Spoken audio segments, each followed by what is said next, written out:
In the heart of an enormous mansion where every polished surface reflected wealth and every corner echoed power, lived billionaire Alexander Grant, a man feared in boardrooms yet emotionally distant from the world, except for one fragile connection, his 6-year-old daughter, Emma.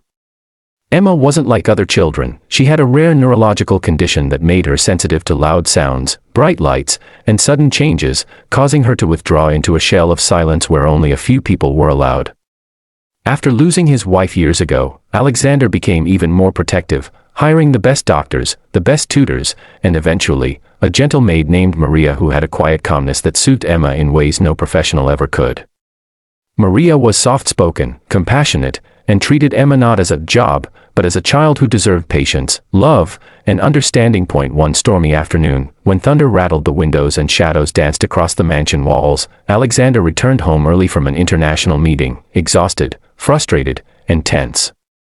He expected to find the house silent, but instead he heard a sharp, terrified scream echoing from Emma's room, followed by the sound of hurried footsteps. His heart stopped. For a split second, fear hit him harder than any business failure ever had. He stormed down the hallway, ready to confront whatever danger threatened his daughter.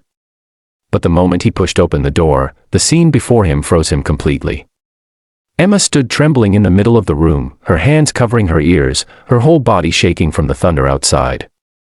And in front of her, Maria, small but fierce, was shielding the child with her arms outstretched like a protective guardian, facing the direction of Emma's specialized nurse, Miss Collins, who had just scolded Emma loudly for accidentally spilling water on the floor. Maria's voice didn't shake as she stood her ground. "Don't you dare raise your voice at her," she warned, her tone firm, protective, and unlike anything Alexander had heard from her before. Miss Collins tried to defend herself. "She has to learn," but Maria cut her off sharply. "She is already fighting battles you can't see. If you cannot approach her with patience and love, then you have no place in this room." Alexander stood in the doorway, stunned. He had hired Miss Collins thinking her strict routine would help Emma progress, but seeing his daughter trembling, clinging to Maria's apron for comfort, made his heart sink. All this time, had he been choosing the wrong kind of help? Had he been overlooking what truly mattered? Maria noticed him only when the room fell quiet. She glanced back, expecting punishment, maybe even termination, but instead found Alexander staring at her with a complex mix of confusion, guilt, and realization. He approached slowly, kneeling beside Emma, who immediately reached for Maria's hand instead of his. That moment shattered something inside him. He placed a gentle hand on his daughter's back, whispering her name softly, and then looked at Maria. "What happened here?" he asked, but his voice lacked the authority he usually carried. Maria hesitated, unsure if telling the truth would cost her job, yet unable to remain silent. "Sir." Emma doesn't respond well to raised voices. She shuts down. She panics. "I've tried telling Ms. Collins before, but she didn't listen. I had to step in. I couldn't let anyone hurt her, not even unintentionally." Alexander turned to Miss Collins, whose expression stiffened under his stare. "You may leave," he said coldly. "You will not be returning." Miss Collins sputtered excuses, but Alexander silenced her with a single stern glare. The door shut behind her, leaving only Alexander, Maria, and Emma in the quiet room lit by the soft glow of a bedside lamp. Alexander sat down on the floor beside them, loosening the tie that suddenly felt like a rope tightening around his neck. He watched as Emma slowly came out of her panic, leaning into Maria's embrace. The tenderness Maria showed wasn't an act, and the loyalty she displayed wasn't part of any contract. It was something genuine, something he hadn't seen in a long, long time. "Maria," he began, his voice unusually gentle, "I owe you an apology. I thought structure was what Emma needed. But structure without love is just control.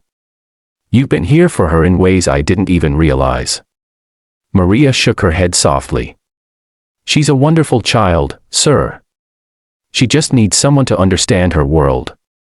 Alexander's gaze softened, and for the first time, he saw her, not as a maid, but as the woman who had somehow become the emotional anchor of his daughter's life. As the storm outside continued rumbling, Alexander made a decision no one in the staff, or the world, would ever have expected.